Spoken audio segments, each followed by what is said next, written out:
1776, and other tales. The following are jokes and not to be taken seriously in the slightest. 1776. The tyranny of Fat Monarch was at its height.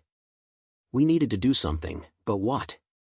Fat Monarch controlled everything. The Redcoats watch our every move. They monitor us when we eat, when we work, and somehow, they even monitor our dreams. Fat Monarch tells us that our taxes are needed to help the Empire in their war with France. Or was it Spain? Germany? It seems like last week we were at war with Spain and France was our allies. Now, they say we've always been at war with France. We grow weary of empire slang. It is the way Fat Monarch controls our language and our thoughts. Something must be done. A tea party in Boston. The soldier in the red uniform sipped his tea and turned to the man dressed as one of the indigenous people of the New World. "You are quite right," said the redcoat, "the taxes on this tea is atrocious." The rebel sipped his tea then spoke. "We understand the importance of taxes, however, we would appreciate some representation in the matter." "Quite right," said the redcoat. "It only seems reasonable." Danny approached the makeshift dining table carrying a tray of baked goods. "Would either of you like some fresh scones?" "I would be most delighted to partake," the tea drinkers said. They placed a few scones on a plate near their teacups.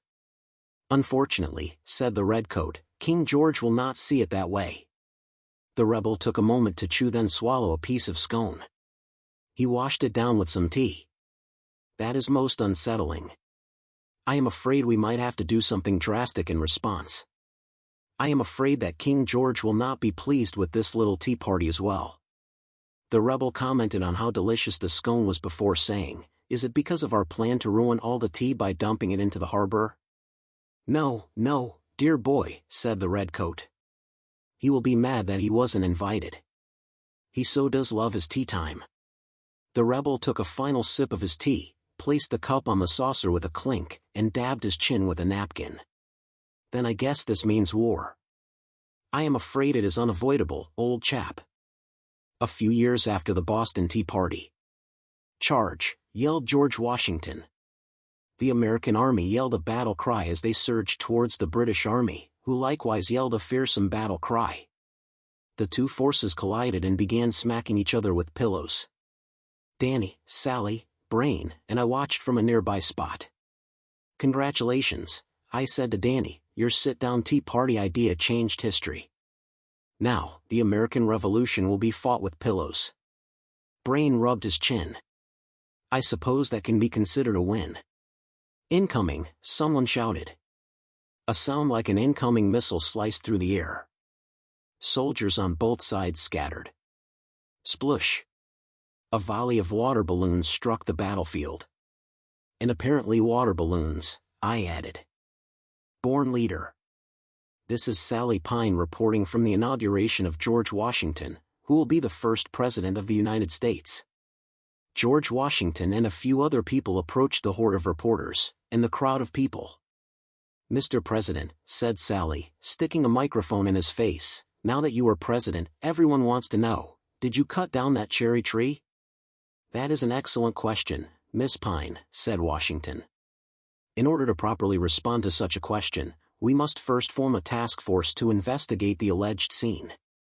Through soil samples they will determine if a tree ever stood in that location and what type it was. The results will be sent to a committee where they will discuss a proper course of action." Thomas Jefferson leaned close to me. "I always knew he is a born politician. Created equal." Thomas Jefferson worked late into the night on the document that would one day be known as the Declaration of Independence.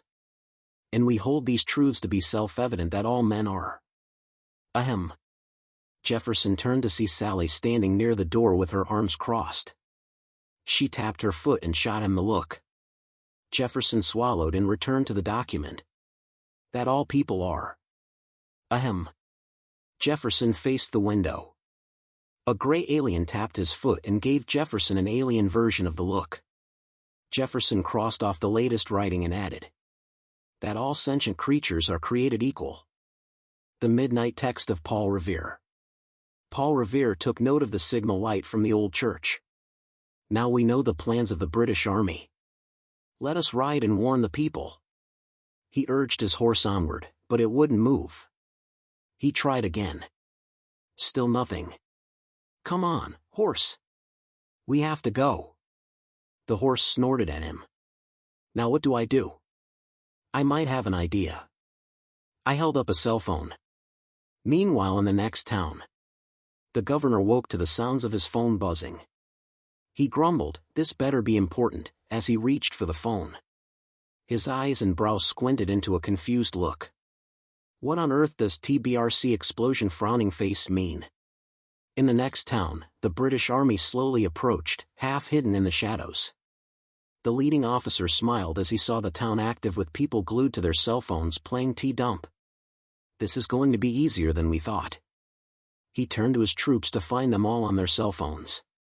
He sighed as a soldier said, "OMW to invade American village. Hashtag England rules, America drools. Hashtag Redcoats for EVR. Like and follow for more invasion updates." Across the Delaware. This is Sally Pine with an exclusive interview with George Washington as he finishes crossing the Delaware River. Sally rushed over to General Washington as he stepped out of the boat. "General Washington, what made you decide to cross the Delaware and surprise the Hessian mercenaries?" Washington blinked in confusion. "What are you talking about?" "We came for some hot chocolate from Cosmic Caffeine." He pointed to the 24-hour coffee shop a few yards away. "It's the middle of winter. It's cold out." "Man, those things really are everywhere," said Sally. "Wait, did you say the Hessians were here?" Sally nodded. Washington turned to his troops. "Everybody back on the boat. We've got mercenaries over here." Everyone groaned. A soldier rushed up to Washington. "Sorry, sir, no can do. Frank forgot to tie up the boat again." Washington sighed. "Well, I guess we better go fight the mercenaries then." Victory! The American troops cheered as victory was declared. They'd won their freedom from England. People threw confetti. Soldiers kissed their loved ones. Sally approached George Washington. "General George Washington, you've just won the American Revolution. What are you going to do now?" Washington leaned closer to the microphone. "I'm going to Wonder Zone.